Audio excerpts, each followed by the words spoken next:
Hi, Success Academy. It is your coach, Tiffany Peterson. I have been thinking about all of you in great detail the last 2 weeks, especially, and I've had a couple of things on my mind that I just want to share with you. One of the things that happens inevitably for every person as they're on the path of growth is that they hit a point of resistance or they hit a point, that comfort zone or that emotional wall. It's very common. Every time I coach someone privately, I let them know that in the beginning to be aware of that likely at some point in our coaching process, it typically shows up between week 4 and 6, that they will hit a point where all this great change, the first few weeks, they're just loving coaching and seeing such great change and doing their morning ritual and seeing some sales come in because of that and seeing their results increase and ideas, and they love it. And inevitably, they all hit this barrier at some point where it just brings up their stuff. They feel fear, they feel doubt. Sometimes it's just boredom, or they get distracted, or life lifes them. But a lot of times they hit some form of resistance, and that's totally common as a part of the process. And so I've just been thinking about you the last couple of weeks as we've hit that time between now being at week 6, and it's likely some of you have dealt with that. I know in some of our coaching calls you've brought that up. In some of your emails to me, you've brought that up. And I just want to remind you that, one, that's totally normal. What you have to remember is that every time you're changing something in your life, that it's totally normal to hit different walls, so to speak, where your self-talk may kick in, the old stuff, like, am I really qualified? And am I really going to do this? And maybe I think I'll just rearrange my office for the umpteenth time versus make those sales calls because they're uncomfortable. Again, that's totally normal. You have to remember that your subconscious mind works off of certainty as its core principle. It wants certainty because that creates safety. And so knowing that is that safety is often being protected. So as you start to stretch beyond your comfort zone, you're going to feel that. So one thing that I saw last weekend at an event I attended, it's a book by Seth Godin called The Dip, and this visual was displayed, and I thought it was really powerful because it describes exactly what I've seen every client, when I used to coach corporate to every client I work with now, every single one of them goes through this process. So I want to show this to you. Let me make sure, can you see it? Okay, good. So what you can see is on the one side, the arrow going vertical is your results, right? And the results go up. And the horizontal line is your effort, and that's the thing that you can control. And then you can see and pay attention to where the dip happens. You start out, you're on fire, you start making positive change, and then you hit the dip.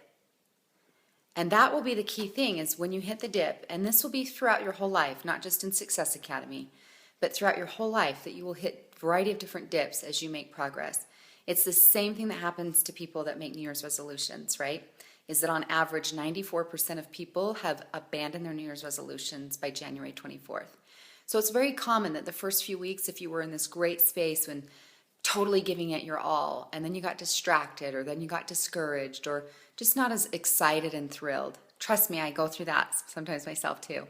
So here's my challenge to you, that I want to offer a little call to action.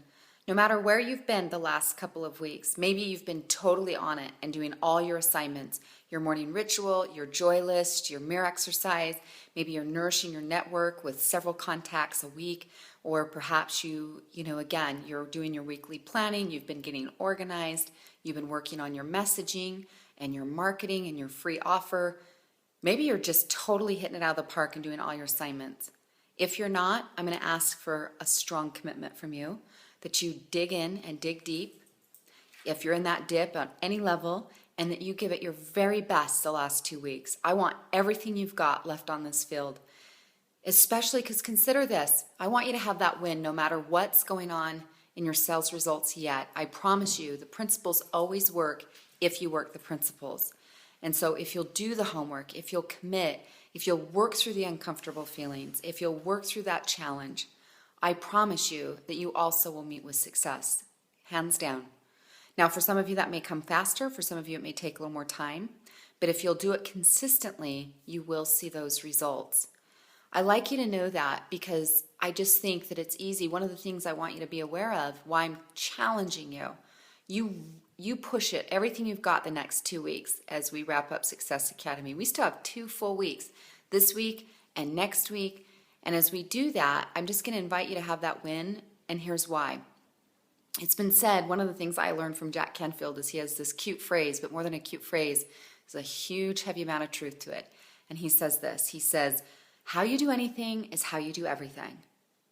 And so if you have a habit of starting things and not finishing them, we need to change that pattern, because that will go on to continue to erode your confidence. If you have a habit of when things get uncomfortable, you check out, or if you have a habit of you start to make progress and then you self-sabotage or get distracted. I want all of you to be reading the book called The Big Leap by Gay Hendricks, and you can order that on Amazon.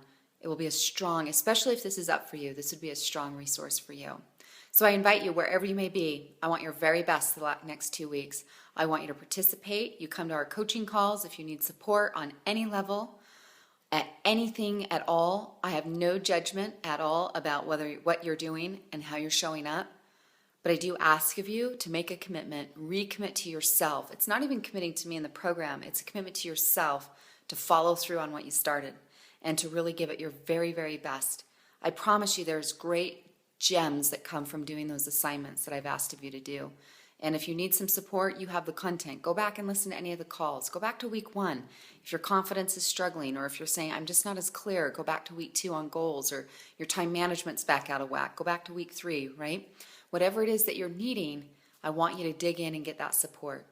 I'm cheering you on in such a huge way. You guys mean so much to me. I think about you often, and thoughts and prayers even. It's interesting as I pray for you and just the things that you need, and that I can be in that space. But I want you to, again, I want your very best, very, very best. Recommit. Give it everything you've got. Do it for yourself, because again, that you can finish strong. And in that experience as we come to the close of Success Academy here in 2 weeks. But we're not done. We got 2 weeks. That's a lot of time. You can see phenomenal results in that amount of time. Take great care of yourselves. You're your most important priority. Take time for you. It's interesting. I was doing a meditation today, and it was focused on how when we move into play and fun, like our joy list, that we open the channels of creativity. And I found that to be so very true. Some of my deepest gems have come when I'm hiking in Mill Creek and playing, or getting a massage or something like that. Truly, there's been times I said to my massage therapist at one point, I need to bring a notebook and a pen to take notes of the ideas that come to me. I'm cheering for you. I have your back. Have your own back, and choose to take good care of yourself. Thanks.